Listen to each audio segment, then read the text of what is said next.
보면은 베드로가 예수님을 부인하고 맹세하고 저주하고, 하지만 닭이 울었을 때 주님이 미리 말씀하셨죠. 네가 닭이 울기 전까지 나를 3번 부인하리라 라고 하셨어요. 그게 예수님이 이 베드로를 회개할 수 있는 자리로 인도해 주신 하나님의 사랑의 말씀이었다라는 것을 나누었죠. 그러니까 주님의 말씀이 주님이 다 하셨다. 주님이 하셨다. 주님이 이루셨고, 주님이 미리 예비해 놓으셨고, 주님이 베드로를 결국 회개의 자리까지 인도하도록 이렇게 말씀하셨다는 것을 나누었어요. 그리고 27장에 오면은 1절 2절에 예수님을 빌라도에게 넘기는 장면이 나옵니다. 그리고 3절부터 10절까지는 이제 가룟 유다 이야기가 나오는데, 1절과 2절은 사실은 이 뒤에 붙어 있는 거라 내일 나누기로 하고, 빌라도에게 넘겨졌다가 헤롯에게 넘겨졌다가 다시 빌라도에게 넘어오고 그러잖아요.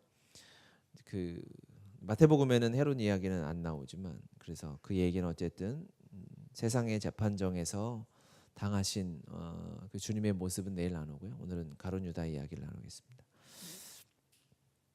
그러니까 유다가 3절에 보니까 그의 정죄됨을 보고, 예수님이 이제 정죄됨, 그러니까 재판받는 걸 본 거예요. 그러니까 예수님과 가까이 있었을 때 예수님과 항상 3년을 함께 살았잖아요. 물론 정확하게 시간적으로 본다면 제자들 모두가 3년 반이 되진 않지만, 어쨌든 가룟 유다도 초창기에 부름 받았을 것 같다라고 이렇게 생각이 되거든요. 근데 가룟 유다가 예수님의 정죄됨, 그의 정죄됨이라는 것은 예수님이 심판받는 모습을 말하는 거예요. 예수님이 빌라도와 헤롯에게, 대제사장 가야바와 장로들에게 심판받는 모습을 보고 나니까 깨달은 거예요. 스스로 뉘우쳤다 그랬죠. 자기가 은 30에 예수님을 팔아 넘겼는데 예수님이 재판받는 거야. 자기와 이제 떨어진 거죠. 자기는 이제 예수님과 상관없는 사람이 됐다고 생각하는 거잖아요. 그러니까 우리가 잘 아는 것처럼 가까이 있을 때 그 소중함을 잘 몰랐던 거죠. 예수님과 함께 있을 때 그분이 얼마나 위대한 분이고, 그분이 하나님의 사랑이고 소중한 분인지 모르고 있었다가, 이제 예수님이 저 멀리서 심판받는 모습을 보니 아무리 생각해도 정죄 받을 만한 일이 하나도 없는 거예요. 가까이 있을 때 그 귀함과 소중함을 알지 못했던 미련한 자였던 거죠. 가룟 유다의 첫 번째 미련함은 무엇이었냐면, 가까이 계셨던 주님을 알아보지 못했던 것.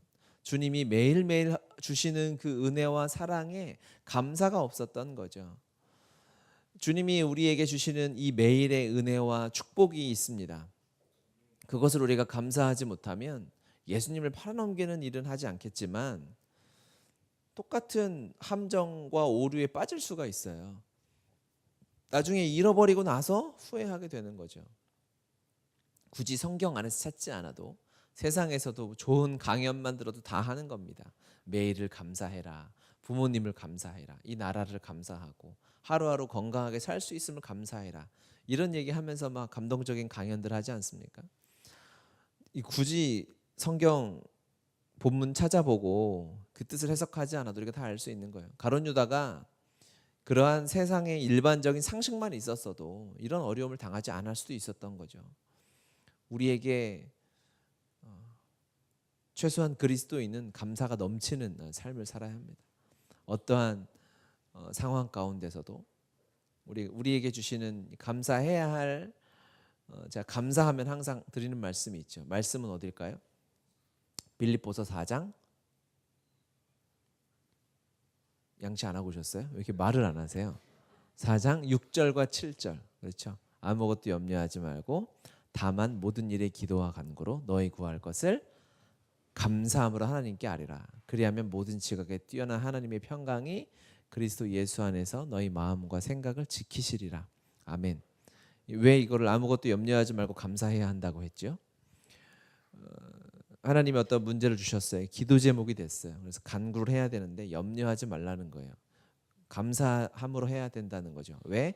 하나님이 우리를 사랑하시고 우리에게 어떠한 문제든지 전부 감사로 바꾸어 주시잖아요. 여러분이 살아온 30여 년의 삶을 돌아보면 감사가 아닌 게 없잖아요. 저도 그렇더라고요.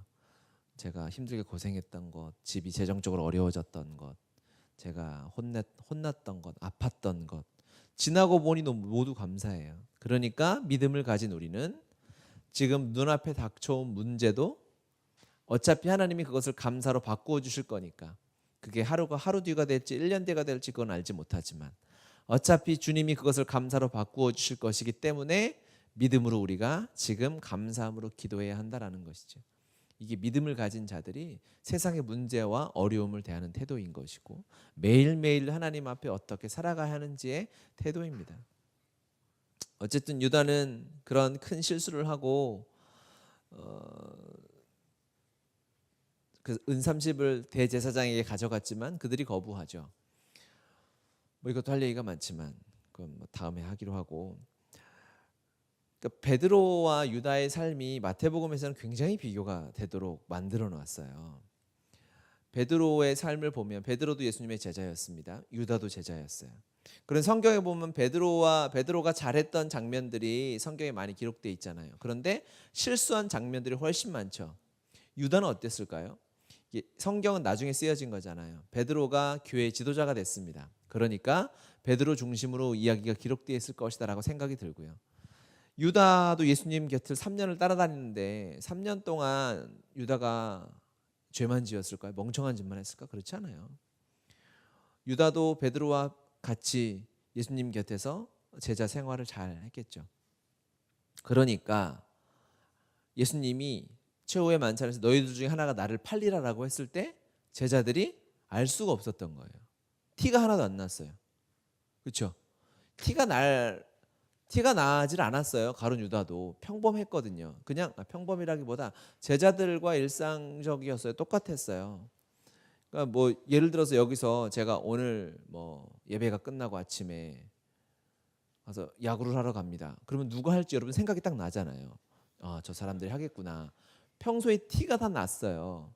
그런데 예수님이 너희들 중에 하나가 나를 팔리라라고 했을 때 제자들이 다 마음이 철렁했다고요. 그러니까 누구냐고 계속 물어봤잖아요. 누구냐고.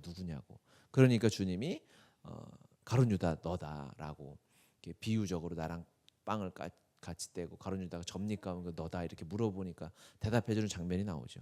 가룟 유다도 3년 반의 생활을 뒤돌아보면 그가 그렇게 예수님을 팔 것이라고 어느 누구도 티나지 않았어요. 다 엉터리였어요. 다 죄인이었고 또 잘할 때도 있었고, 물론 베드로, 야고보, 요한을 가까이 두긴 하셨지만 어차피 예수님의 제자로서 살았고요. 그리고 마지막에 예수님을 배신하고 돌아갈 것에 대해서 예수님이 똑같이 말씀하셨어요. 유다야 네가 나를 팔 거야 라고 말씀하셨고, 베드로 네가 나를 부인할 거야 라고 말씀하셨어요. 그러면 우리가 흔히 예수님을 돈 받고 팔았으니까 유다가 더 잘못한 거고 베드로가 예수님을 부인했으니까 덜 잘못한 건가요? 그렇지 않죠. 상식적으로 생각해 어차피 똑같은 배신이에요. 그리고 주님이 두 사람 다 똑같이 사랑하셨어요. 베드로도 사랑하셔서 네가 닭이 울기 전에 3번 나를 부인하리라. 아니, 닭이 3번 울기 전에 나를 부인하리란가? 전사님 빨리 얘기해 봐요. 뭐예요? 3번 울기 전에 나를 부인하리라? 닭이 울기 전에 3번 나를 부인하리라죠. 예. 후자가 맞았어요. 그렇죠? 닭이 울기 전에 네가 3번 나를 부인하리라라고 말씀하셨고, 가룟 유다야 네가 나를 팔 거야라고 말씀하셨어요. 그 얘기를 왜 하셨을까요? 베드로에게 하신 말에 예수님의 마음과 가룟 유다에게 하신 마음이 똑같아요. 너 나 배신하려고 하지. 배신하더라도 내가 너에게 경고한 그 말씀을 기억해서 회개하고 돌아와라는 거죠. 가룟 유다와 베드로를 대하는 태도는 예수님 똑같았어요. 똑같이 사랑했어요. 그런데 베드로는 회개했어요. 죄를 짓고. 근데 가룟 유다는 그렇지 못했어요. 그래서 저도 이게 너무 안타깝잖아요. 가룟 유다라는 한 인간 인생이 얼마나 안타깝습니까? 그래서 예전에 막 설교 들었던 생각이 나요. 가룟 유다가 왜 회개를 못했냐면 이가 돈을 사랑하고 회개를 맡아서 회개를 못했다. 뭐 이런 얘기를 했어요. 근데 그 당시에는 설교 들을 때는 진짜 그런가? 진짜 회개는 하지 말아야지. 뭐 이 생각했는데 그럴 수 없죠. 돈을 맡은 자였기 때문에 회개를 못하고 그렇게 죽어갔다. 그거는 아닌 것 같아요. 가룟 유다가 왜 그렇게 됐을까? 왜 그렇게 됐냐면요. 베드로가 그렇게 안 된 게 사실은 비정상이었던 거예요. 모든 인간은 죄인으로 태어났기 때문에 이러한 비참한 인생의 결과를 맞이하는 것이 너무 당연한 거죠. 그러니까 가룟 유다의 삶이 죄인으로 태어난 인간의 모습을 보면 일반적이었어요. 그런데 베드로는 은혜를 입었던 거죠. 이유는 알 수 없어요. 그걸 설명할 수는 없어요. 하나님 여러분을 사랑하시잖아요. 왜 사랑하세요? 예수님 때문에요. 이렇게 얘기하면은 답이 없어요. 저 말하지 말라는 거랑 똑같아요. 우리의 삶을 보고 내 과거를 보고 내가 앞으로 살아갈 삶을 봐도 주님 앞에 드렸던 헌신을 봐도 내가 하나님에게 사랑받을 은혜 입을 만한 자격이 하나도 없잖아요. 그렇죠? 바로 그거예요. 우리는 어차피 가룟 유다와 같이 망하는 인생을 살아갈 수밖에 없는 존재인데 설명할 수 없는 이유를 알 수 없는 그냥 일방적인 하나님의 은혜로 주님이 베드로를 용서해 주셨듯이 우리를 용서해 주시고 하나님의 은혜를 부어 주셔서 우리가 이러한 삶을 살고 있는 거죠. 그러니까 가룟 유다가 왜 그렇게 됐을까 그걸 고민할 일은 아니에요. 너무 당연한 일이에요. 우리가 고민할 일은 뭐죠? 내가 왜 베드로 같은 은혜를 입었을까죠. 내가 뭐길래 하나님이 나를 이렇게 사랑하시고 은혜를 주셨나?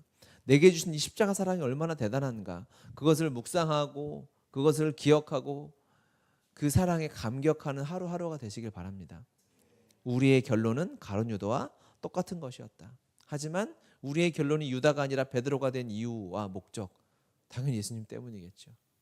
그런데 왜 예수님 때문에 우리의 그런 삶을 주셨을까? 이러한 축복을 주셨을까? 하나님의 은혜로만 설명되어질 줄 믿습니다. 아멘. 그리고 유다는 어려움을 당하고요. 7절에 보니까 의논한 후 이것으로 토기장의 밭을 사서 나그네 묘지를 삼았으니 그러므로 오늘날까지 그 밭을 피밭이라 일컫느니라 이렇게 말씀하고 있죠. 피밭이다. 그래서 이 말씀은 사도행전에 한 번 더 언급이 되죠. 사도행전 1장 18절 19절에 가룟 유다 이야기를 하면서 아겔다마다 이렇게 아람어로 쓰여져 있습니다. 그게 아마 이제 실제로 지금 추정하는 것은 이제 예루살렘 이제 남동부 쪽에 흰놈의 골짜기라는 그곳이 아닐까라고 이렇게 추정을 하더라고요. 그러면서 이에 선지자 예레미야를 통하여 하신 말씀이 이루어졌나니 이르렀을 때 그들이 그 가격 매겨진 자 곧 이스라엘 자손 중에서 가격 매겨진 자의 가격 곧 은 30을 가지고 토기장의 밭 값을 주었으니 이는 주께서 내게 명하신 바와 같으니라 하였느니라. 아멘. 그러면서 제 성경에는 이렇게 기억이라고 써 있어요. 여러분 성경도 써 있나요? 각주가 이렇게 달려 있어요. 기억하고 달려 있어서 기억을 밑에 보니까 스가랴 11장 12절 13절 이렇게 달려 있습니다. 여러분 성경 달려 있나요? 없어요? 달려 있으세요? 네, 있죠. 이게 스가랴서에 그대로 이게 예언이 되어져 있거든요. 그 은 30을 가지고 나그네 그런 토기장이 이야기를 하면서 예수 그리스도의 이 순환을 예고하는 장면이 나와 있습니다. 그래서 마태복음에는 그 장면을, 그러니까는 이 유다가 목매어 죽는 장면은 마태복음에만 기록되어져 있거든요. 그러니까 주님이 마태복음을 쓰셨던 이유와 목적을 알겠어요. 이 얘기를 하고 싶으셨던 거예요. 스가랴에서 하나님이 말씀하신 것이 그대로 예언되어졌다. 그대로 예언된 것이 그대로 성취되어졌다라는 것을 주님이 우리에게 말씀하고 싶으셔서 이 본문을 적어 놓으신 거죠. 주님의 관심은 어디 있느냐면 하나님의 말씀이 성취되는 것에 있었어요. 주님의 예언이 예수 그리스도는 이럴 것이고 그가 얼마에 팔릴 것까지 그대로 주님께서 예언을 해놓으시고, 그렇죠? 그리고 나서 그것이 어떻게 성취되고 이루어졌느냐가 하나님의 관심이었어요. 그래서 마태복음에 예언자의 말씀이 성취된 것을, 수백 년이 흘러서 성취된 것을 주님이 기록해 놓으셨죠. 우리의 삶에 하나님의 관심은 무엇일까요? 하나님이 우리의 삶에 예언하시고 말씀하신 것이 오늘도 이루어지고 성취되는 것, 그것에 주님의 마음과 관심이 있다라고 믿습니다. 아멘이죠. 아멘입니다. 주의 말씀은 오늘도 우리의 삶에 성취되어질 거예요. 아멘. 여러분의 삶에 그 말씀이 이루어질 것. 주님이 그게 관심이 있으신 거예요. 그러니까 굳이 이 이야기를 쓰면서 여기다 기록을 해놓으셨죠. 하나님이 창세전부터 우리를 사랑하셔서 우리에게 해주신 그 수많은 말씀 중에 여러분, 우리가 오늘은 무엇을 점검해 봐야 하냐, 무엇을 세봐야 하냐면 어떠한 말씀이 내 삶에 이루어지는가, 성취되는가를 보시기 바랍니다. 아멘. 그래서 여기 오늘 예배 나오신 분들은 오늘 저녁에 그것이 점검되어져야 돼요. 내 삶에 무엇이 이루어졌지? 어떤 말씀이 성취되었지? 어떠한 말씀이 이루어졌는가? 그것을 점검하고 주님의 관심사가 거기 있어요. 주님의 자녀로 하나님의 축복을 받고 살아가는 우리도 아버지께서 관심 있는 것에 우리의 관심이 가야 하지 않겠습니까? 가족은, 공동체는 그렇게 움직여요. 요즘 저희 가정의 관심사는 새벽 예배잖아요. 과연 내일도 갈 것인가 말 것인가, 이것을 가지고 치열한 토론과 난상 토론이 이루어지고 있는데, 사람이 많다 보니까 한 지체는 내일은 아닌 것 같습니다. 한 지체는 간 김에 내일도 가야 되지 않습니까? 한 지체는 금요일 날도 가면 교회를 하루에 2번 가는 거 아닙니까? 이런 이제 한 가정이기 때문에, 한 공동체고 한 교회이기 때문에 관심사가 같아요. 같이 움직이니까. 우리는 주님과 한 마음이고 연합된 한 지체이고 한 교회인 줄 믿습니다. 주님이 관심 있는 그곳에 우리의 관심이 가야겠죠. 우리의 삶을 보시는, 우리가 이제 7시가 넘어가니까 여러분이 10시에 주무신다 그러면 15시간 하루가 남았어요. 시간 얼마 안 남았어요.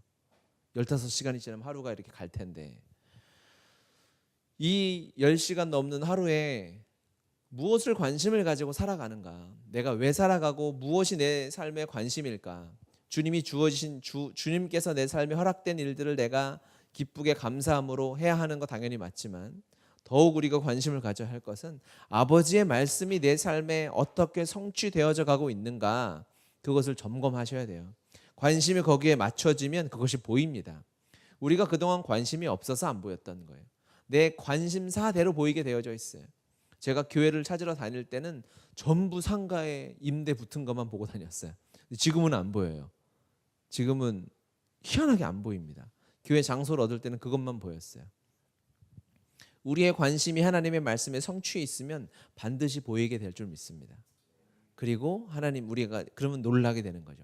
감격하게 되는 거죠. 첫 번째는 뭘 감격하게 되냐면, 하나님의 말씀이 내 삶에 성취되어져 가고 있구나라는 사실 때문에 감격하게 되고, 두 번째는 주님의 관심사와 나의 관심사가 똑같구나라는 것 때문에 놀라게 되는 거예요. 그 놀람이 여러분의 삶에 있었으면 좋겠어요.